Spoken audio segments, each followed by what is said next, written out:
Thank you very much for listening to this week's share on the Sedra of Shoftim. And we are dedicating this learning to the safe and speedy release of all of the hostages in Gaza and the safety and success of all of the soldiers in the IDF as they are putting their lives on the line to protect the people of Israel and the land of Israel and Yisrael all over the world. And as we are grappling this week with the tragic news of the brutal murder of 6 hostages in Gaza, it is really something that we can struggle with as we receive yet another blow. And I think that in these challenging times, the words and the messages of the Torah are there for us. They are lifelines. They are always there for us. They are always lifelines. But in these times of extreme challenge, I think that we can really allow ourselves to let those words and those messages penetrate to our deepest points and help us, lift us up, and stop us from being overwhelmed by the bad news that we're hearing, by the challenges, and enable us to open our eyes and appreciate the many miracles that have been happening, the many open miracles of Hashem really intervening to save us in the most miraculous way.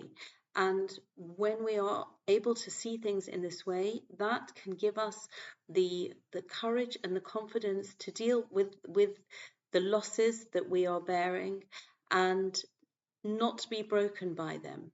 And I think that the words, when we look at the month of Elul, we always read the Sedra of Shoftim. I have to qualify always because there may be sort of the odd year when it doesn't happen, but Shoftim is the Sedra that we read in the first week of Elul.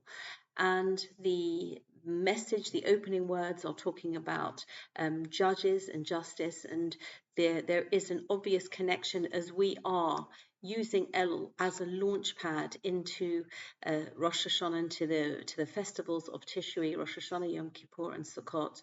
And we are able in this week, we're thinking about Rosh Hashanah, and the theme of justice is a very, very prevalent theme of Rosh Hashanah, this idea of the fact that we are accountable for our deeds. We do a stock take, deeds of the previous year, and we are looking forward to the coming year and channeling our energies to pray that the year brings us good things. And this idea of a certain amount of accountability and judgment, this is something that comes from the rabbinic sources, and we find in our special prayers over Rosh Hashanah. But I actually felt that the theme that I wanted to dwell on was rather connected to the acronyms of the Elul. Elul is an acronym for 2 phrases.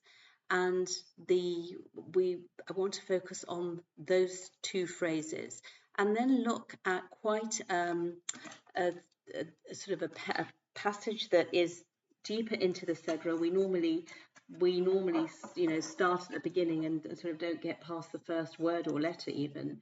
But this is actually the focus, and I think that when we process the events that we are enduring, that we are experiencing at this time, I think these messages are particularly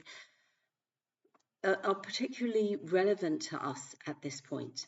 So looking at the 2 phrases that we associate with the month of Elul, one is Ani Ladodi li. I am to my beloved and my beloved is to me. And the first letters of each of those 4 words spell out the name Elul. And this is a statement of the 2-way love that is foundation, that is the basis of our relationship with Hashem, that I am to my beloved and my beloved is to me. And just by restating those words, just by getting into the energy of the month of Elul and realizing that however we might not feel loved at this point. That love of Hashem for the Yisrael is part of our essence, and that is something that we need to feel in ourselves and realize, and then feel that Hashem's love is there as well. And the second phrase that is associated with the letters of the word Elul come from Devarim, which chapter 30, verse 6. And this phrase is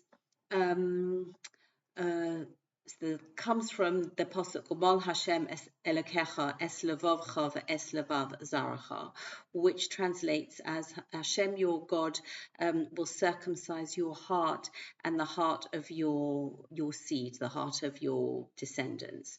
La'ava es Hashem Elokecha, to love Hashem your God.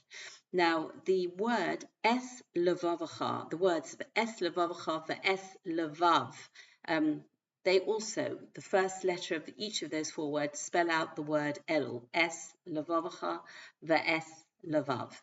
And this very enigmatic pasuk, which talks about Hashem,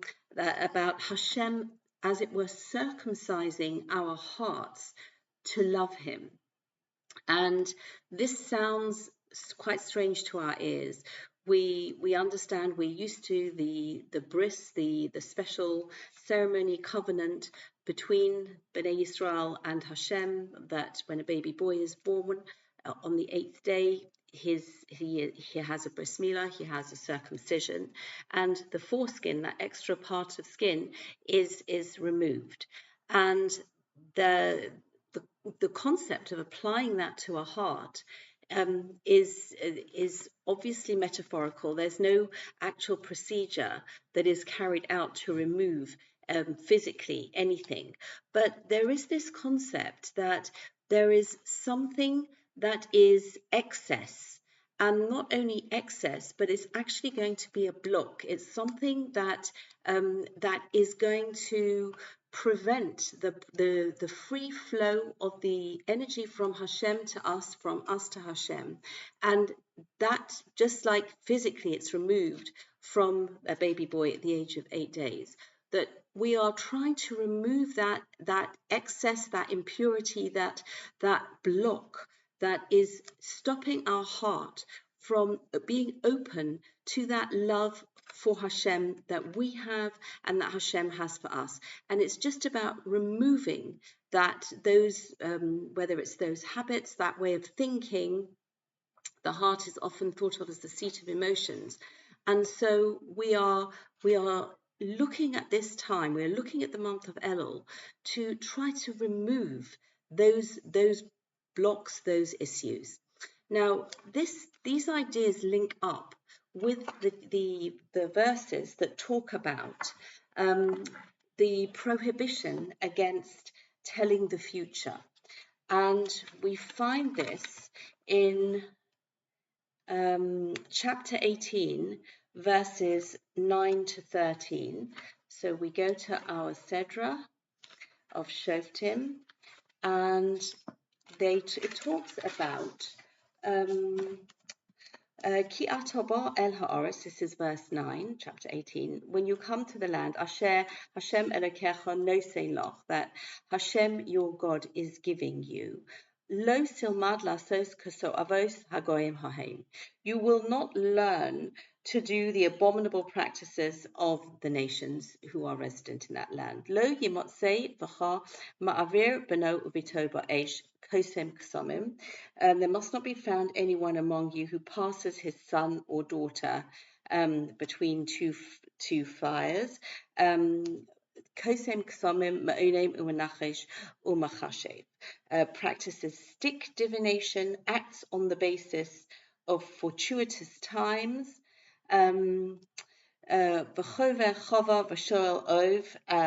Divines on the basis of strange occurrences, practices, asks Ov, turns to the sorcery of Ov, V'yidoni V'dorish el Hamesim, and raises and consults with spirits of the dead.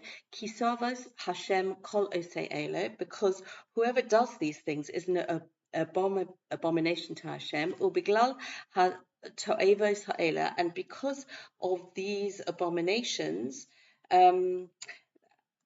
Hashem Elokecha Morish Osom Mipanecha. Hashem, your God, is driving out these nations from before you. Then we have this very seemingly unconnected phrase, Tomim Tiyeh im Hashem Elokecha. You should be, and this word Tomim is variously translated as simple-hearted by the Gutnick Chumash, perfect by Rashi, and we have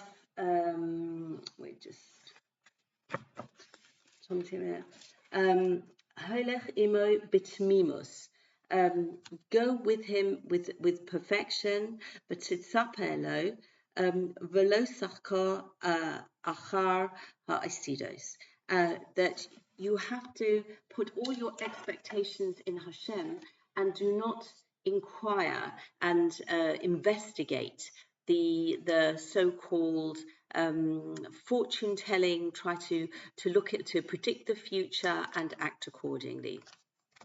And the question is that this requirement to be wholehearted, to be perfect, as it were, with Hashem, why is it connected to these various practices of looking at fortune telling, this sort of fairground crystal ball gazing, or horoscopes in the newspaper?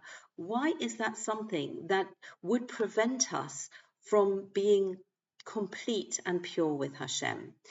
And I think it links up with this idea of the blockages that we were talking about, because when we think that we control our future, and if I find out my future, then I'll either be able to buy the winning lottery ticket or avoid a certain course of action, and then, as it were, escape my destiny.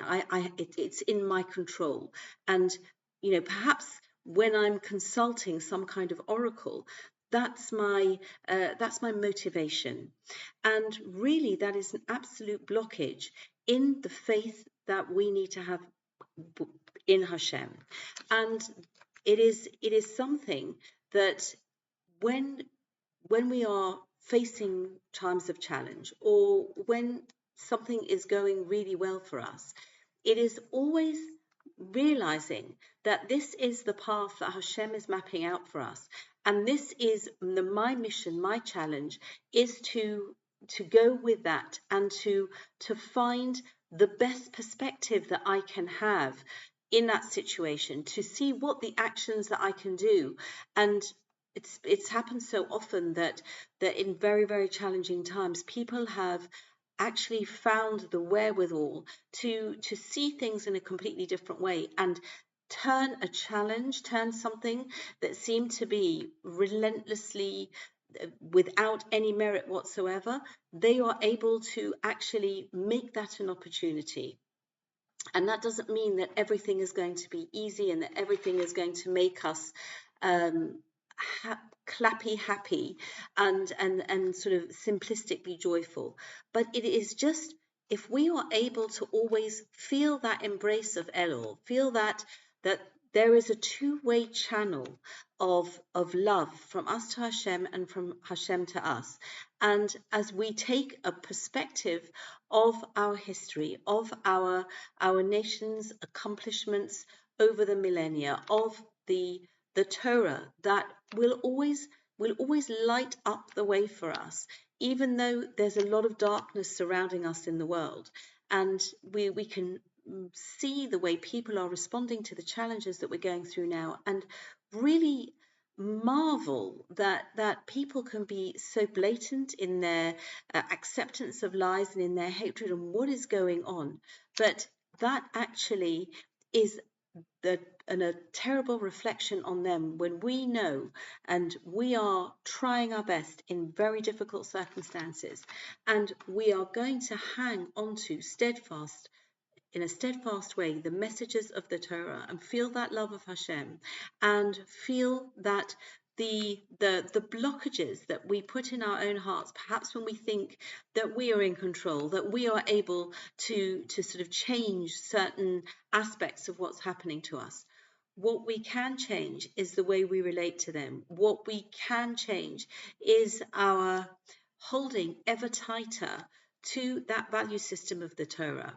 And when we do that, we are able to be tomim, whether it means perfect in our relation, in the way we are developing our relationship with Hashem, whether it means in a very simple way that we set aside any of the worries that we can have, any of the anxieties that we'll think, well, should I do this, should I do that, but we rather just take that simple path, have that simple faith. And the word simple is, of course, never to be confused with easy. The fact that something's simple means that there is a certain clarity, and that it is without doubt the best thing to be doing, and that is the simplicity. But it is not going to be easy, and especially in times when we are being challenged in this way. But I think that as we go into the month of Elul, I record this and it's Rosh Chodesh Elul, and we are going to be reading this Sedra, the first Shabbos of Elul. In this year, Elul of this year, if we think back to Elul of last year, the events of October the 7th hadn't yet happened. That was all ahead of us. And now we are in a very different place. But what has not changed are the eternal words of the Torah, the eternal messages of the Torah, and the way in which the Torah is the constant guide for us under all circumstances. So those same words this year have a very different resonance and a very, very different way of being able to reach out to us and lift us up and help us as we go towards, please God, seeing the realization and the answering of our prayers, and the restoration of peace, please God, to our people, to our land. And we hope in the way that we are going towards Rosh Hashanah, which is a universal, which is the celebration of the birth of the world, that we go towards a world that is a fitting place for Hashem to reside, and everybody recognizes this. May it be speedily and in our time. Thank you very much for listening. Wishing everybody Chodesh Tov and Shabbat Shalom. And please God, we should hear Besorot Tovot, good news, Yeshuot and Nechamot, salvations and comfort at this very challenging time. Thank you for listening.